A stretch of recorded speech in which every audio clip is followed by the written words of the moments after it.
On part en vacances pour un an? Pour un an? On va aller où? Par en avant!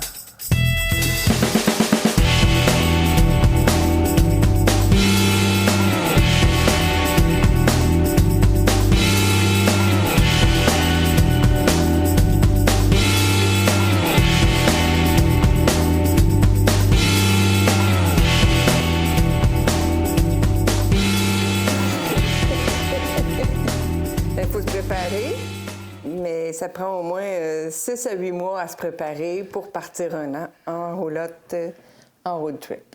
Il y a beaucoup de choses à penser. On va vous parler des principaux points qu'il faut aborder, surtout si vous partez longtemps comme nous, on a décidé de faire. On part sur 2 périodes, 2024-2025. Donc, pour la RAMQ, il n'y a aucun problème parce que ça couvre 6 mois la RAMQ, 6 mois en 2024, 6 mois en 2025. Par contre, ça nous prend une assurance voyage que là, c'est pas facile à trouver sur 2 périodes. On a trouvé la compagnie Sonomad qui nous ont souscrit 2 contrats, un pour 2024, un pour 2025. C'est la même chose aussi pour les véhicules automobiles puis la roulotte. Parce qu'on est plus que 6 mois à l'extérieur du Québec, c'était un petit peu plus difficile de trouver les assurances. On est avec Aviva chez Leclerc. Ça coûte un bon 25 % plus cher qu'une assurance normale. C'est pas à dire, là, j'étais assuré au même endroit depuis 45 ans, puis il n'a pas été capable de m'assurer. Alors, on a dû aller les chercher ailleurs.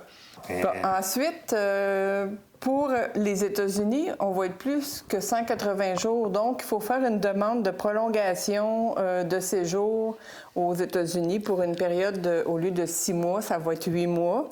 C'est le formulaire 8840. The Closer Connection Exemption Statement of Alien. Oui, on vous mettra le lien. On va vous mettre l'alien. Ensuite, il fallait aussi s'assurer qu'on va avoir assez de médicaments. Donc, auprès du pharmacien, on s'est assuré qu'on pouvait commander nos médicaments à l'avance pour avoir au moins pour 11 mois de médicaments.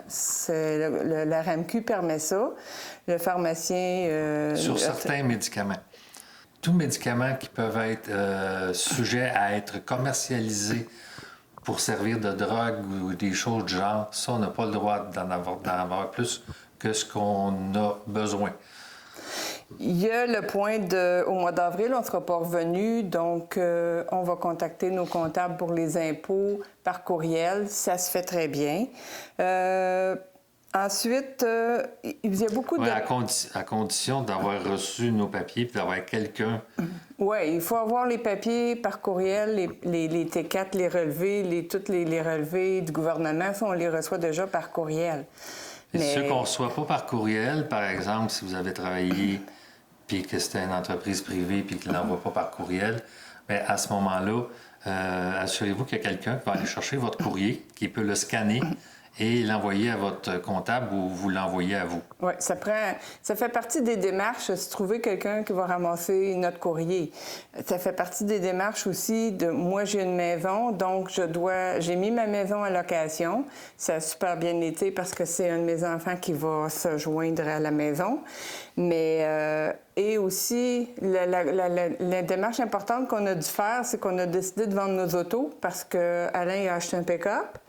Moi, j'aurais pas besoin de mon auto durant le voyage, durant le trajet, donc je voulais pas laisser mon auto à rien faire dans le cours parce qu'elle n'était pas jeune. Surtout pendant un an.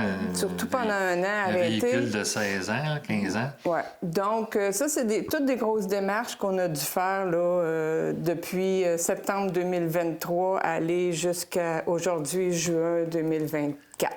Puis au moment où on se parle, on décolle avec la roulotte dans 4 jours. Et ma voiture n'est toujours pas vendue. Ouais. Donc, il a fallu que j'aille me faire une procuration, chercher une procuration au bureau de la SAAQ pour donner le droit à mon garçon de pouvoir faire les transactions pour les plaques. Autre procuration que nous, on a pensé que c'était important de faire, c'est j'ai donné une procuration à ma fille pour qu'elle puisse avoir accès à mon compte caisse au cas où il arriverait quelque chose en voyage puis qu'il y a des comptes à payer ou quoi que ce soit. mais c'est une sécurité. De toute façon, rendu à nos âges, je pense que c'est quelque chose qu'il faut penser. Après ça, il y avait le côté technique, les forfaits cellulaires, les forfaits Wi-Fi et les réseaux. Qu'est-ce qu'on fait avec ça? Et ça, c'était compliqué. Puis par hasard, moi, je suis abonné avec Koodo. Il est arrivé un spécial au moment où on en avait besoin, bien, peut-être 2 mois avant qu'on en avait besoin. Ça me coûtait 35 $ pour 2 gigs de forfait avant. Là, ça me coûte 55 $ pour 75 G. États-Unis, Canada, pas de frais d'itinérance. Vous essayerez de trouver ça en spécial à quelque part, là, c'est assez rare. Magasiner beaucoup pour les forfaits, parce que moi, c'est avec Illico que j'ai trouvé Vidéotron, que j'ai trouvé le forfait le plus avantageux, qui me coûte le même prix qu'avant, avec plus de gigs sur mon cellulaire. Puis je suis abonnée à Illico, que je vais pouvoir écouter sur ma tablette quand il va y avoir assez de réseau. Le problème, c'est toujours le réseau Internet. Dans le camion, j'ai un camion de GMC. On peut avoir l'abonnement OnStar. Et OnStar vient avec le 4G. Alors, on peut avoir un abonnement Internet aussi, mais c'est aussi par tour cellulaire. On ne sait pas comment ça va se passer. J'ai téléchargé des cartes pour le GPS. Le trajet. Le trajet directement dans mon cellulaire pour que si on perd le réseau, qu'on puisse avoir quand même les cartes. Idéalement, si vous avez réellement besoin d'Internet pour travailler, par exemple, là, vous devriez vous retourner vers le satellite pour pouvoir avoir du réseau. Puis là, bien encore là, les forfaits sont épouvantables, ça coûte cher. En parlant du trajet, Alain, il a fait son trajet sur une application qui s'appelle... RV Live.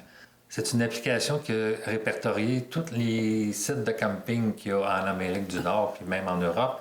Les stations d'essence. Les stations d'essence, les attractions touristiques. Alors, vous avez des filtres que vous pouvez choisir qu'est-ce que vous cherchez. Puis là, vous faites votre itinéraire. Moi, j'ai fait mon itinéraire présentement. On a 2 mois et demi d'itinéraire de fait. Là, je ne sais plus où aller. Là. Fait qu'on va le faire au fur et à mesure à partir du moment où on va... Oui, tout le Canada est pas mal planifié d'avance. C'est rendu partie des États-Unis une partie aussi. des États-Unis, c'est après, mais ça, on a du temps là, pour le planifier. Mais encore là, tant qu'on n'est pas parti puis qu'on n'en a pas fait un bout puis qu'on ne voit pas comment ça fonctionne, c'est bien beau dire on va aller camper là. J'ai toujours choisi au moins 2 campings. Puis des fois, j'ai une 3e option. Maintenant, des arrêts sur les bords d'autoroute ou des Walmart, mais on n'est pas des utilisateurs vraiment de Walmart parce que nous, on s'en va pas on n'a pas 40 heures de route à faire pour se rendre du point A au point B. On se rend 6-7 heures, on arrête, on campe 2 jours. Par exemple, on va à Sault-Sainte-Marie, après ça, on va à Winnipeg. Et donc, on n'a jamais plus qu'une journée, 3/4 de journée de route à faire. Puis on ne réserve rien d'avance parce que on prend ce qu'on va trouver. Ce qu'on trouve selon la distance qu'on est prêt à parcourir. Parce qu'on ne veut pas avoir des délais à arriver à telle date. Là, on décide de rester plus longtemps, ben, on a un problème. Alors, on va y aller au fur et à mesure. Autre point, c'est qu'il y a beaucoup d'applications qui existent qu'on peut mettre sur nos cellulaires pour trouver les terrains de camping, pour trouver des RV parking, les Walmart qui acceptent les VR. Il y a des applications aussi pour l'essence. Il y a des applications, même, moi j'en avais trouvé une quand on est allé en Europe, qui s'appelle Flush, qui trouve les toilettes partout dans le monde s'il y a une toilette publique proche. Fait que toutes les applications qu'on a besoin, ça existe. Donc, en gros, ça résume un petit peu ce qu'il faut penser avant de partir. Bien entendu, faire la mise au point de vos véhicules, vous assurer que tout est en ordre, faire un bon changement d'huile puis une inspection de votre pick-up si vous êtes en pick-up ou en VR. Les pneus, si vous partez longtemps et vous avez une longue route à faire, vous assurez que les pneus vont tenir la route pendant tout le trajet. Si vous avez 15 000 km à faire, puis vos pneus sont à la limite, les changer avant de partir. Voilà, je pense que ça fait le tour pour nos préparatifs pour notre prochain voyage qui débute mardi le 2 juillet. À bientôt! N'oubliez pas de vous abonner à notre chaîne si vous voulez avoir des nouvelles de notre part. Et laissez un petit pouce en bas, ça va nous faire plaisir. À la prochaine!